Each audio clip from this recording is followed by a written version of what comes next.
Afternoon, lovely viewer.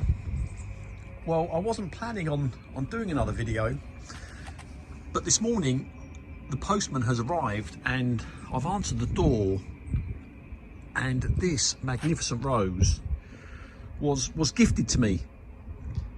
It's a standard tree rose, and the person who gave it to me is a lady, a Russian lady who lives in London.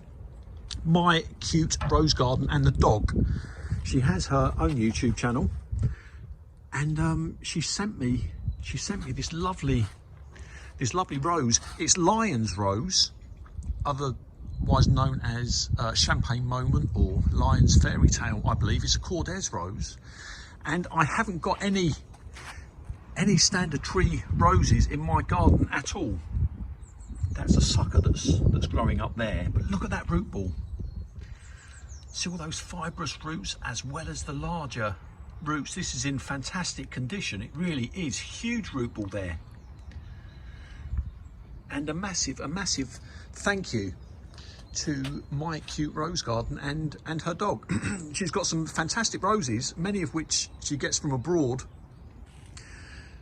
But I had to say thank you. Now, I haven't got any standard tree roses in my garden. Some of you may be aware of that, and I'm going to tell you a quick story as to why. I do like telling a story in my videos if I can.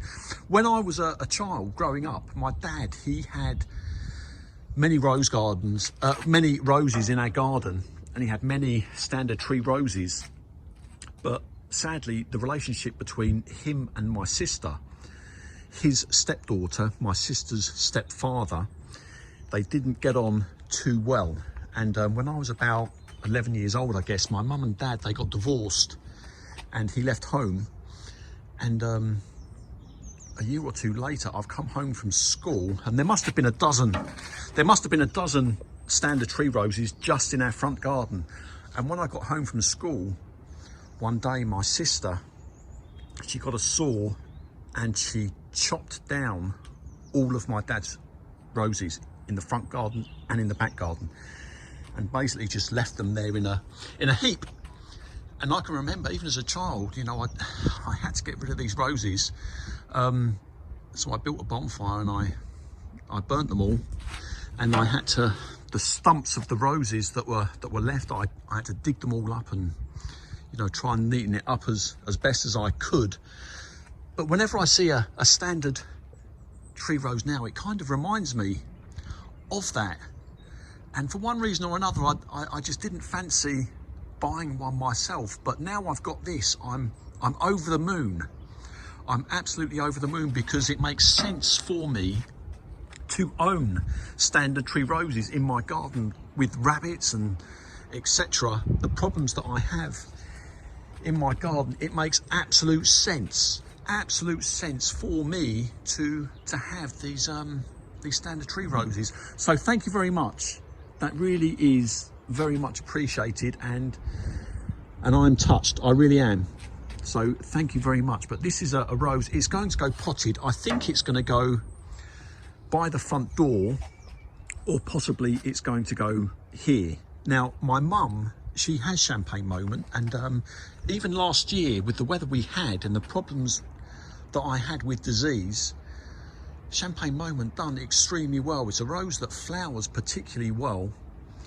It's a Kordes rose, and yeah, I had to do something. And it reminds me, because there is still a rose that I was looking at only the other day. I need to get it sent off to someone who I said I would send a rose off to. So I really do need to pull my finger out, because bare root season, it's coming to an end. Look at that. My Cute Rose Garden and the Dog. That is magnificent. I am touched. I really am. And I'm glad, given the story that I've just said to you, I'm glad that I've got a standard tree rose again. But like I say, when I go through the garden centres and I see the standard roses, it always reminds me of that. And that isn't, I'm not blaming anyone for what happened when I was a child. You know, my sister has her reasons and my dad had his reasons, and you know, families sometimes they can be difficult, and people, they get caught in the middle. but I am absolutely over the moon with that. So my cute Rose Garden and the dog. She has a Russian channel, a Russian speaking channel as well, which I followed for a long time, but I think her English channel is more recent. But I just wanted to thank her. Right, lovely viewer, I hope you have a lovely day.